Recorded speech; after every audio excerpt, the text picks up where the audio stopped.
Hey guys hello नमस्ते सबैजनालाई। म फेरि पनि एउटा सानो ब्लग लिएर आएको छु होइन। मेरो साथी चाहिँ अनि नेपाल जाँदैछ, उसको लागि चाहिँ हामीले केही सरप्राइज प्लान गरेको थियौँ कि सरप्राइज त खासै केही पनि होइन कि हामीले घरबाटै खानाहरू लिएर हामी सबैजना मिलेर यसरी नुहाएको खानाहरू कस्तो दामी उमाको अहिले हेर्दा पनि खाउँ जस्तो लागिरहेछ क्या। अनि त्यसपछि हामी सबैजना मिलेर सँगै बसेर खायौँ। यही मोटी हो बिचको चाहिँ नेपाल जानुभएको प्यारी साथी दीक्षा।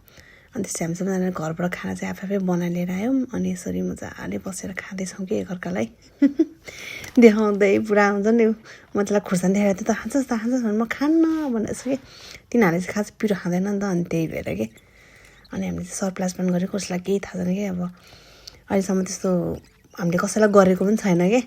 अनि ऊ चाहिँ नेपाल जान आयो, 1 वर्ष जति हामीसँग काम गऱ्यो। अनि ऊ जान लाग्यो, छोडेर जान लाग्यो भनेर हामीले चाहिँ केही हाम्रो तर्फबाट हामी साथीहरूको तर्फबाट जसलाई मायाको चिन्ह दिएको थियो होइन। अब यहाँ चाहिँ कसैलाई केही थाहा छैन कि उसलाई चाहिँ बिचरा खाना खायो हामी भयो भन्ने भइरहेछ क्या। तपाईँहरू हेर्न सक्नुहुन्छ यहाँ। यो चाहिँ मेरो काली साथीको छोरा हो क्या। यो चाहिँ त्यसको नाम चाहिँ जवानी हो। अनि उसँग बोलिरहेको थियो कि अब चाहिँ त्यहाँबाट आउँदैछ है हेर्नै। अनि अब चाहिँ हाम्रो उसलाई सरप्राइज लगाएको। अब चाहिँ हामी त्यही रेकर्ड भएको भोइसबाट सुन्नेछौँ।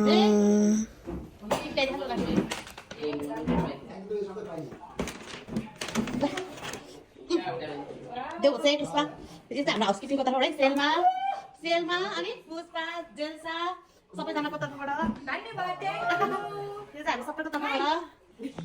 अनि यो चाहिँ मेरो तर्फबाट यहाँ विदेशमा खोलेर दिनु चलन छ नि त, त्यही भएर यो चाहिँ मेरो तर्फबाट छोरीहरूलाई। यो चाहिँ मेरो तर्फबाट छोरीहरूलाई कस्तो मन परेको यो चाहिँ किन रुनु। यो चाहिँ मलाई कति सोधेको ठिक हुन्छ हेर त यता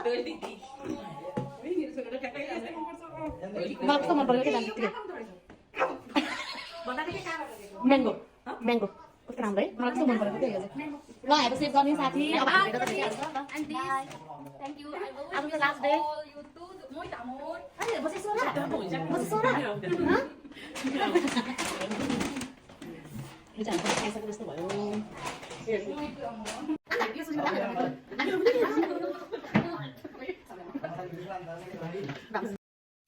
यो चाहिँ हाम्रो खानासाना खाएर गिफ्ट दिएपछिको चटक हेर्नु न। ल साथी, तिमीलाई फेरि पनि नेपालको शुभ यात्रा भन्न चाहन्छु है। यहीँबाट राम्रोसँग जानु।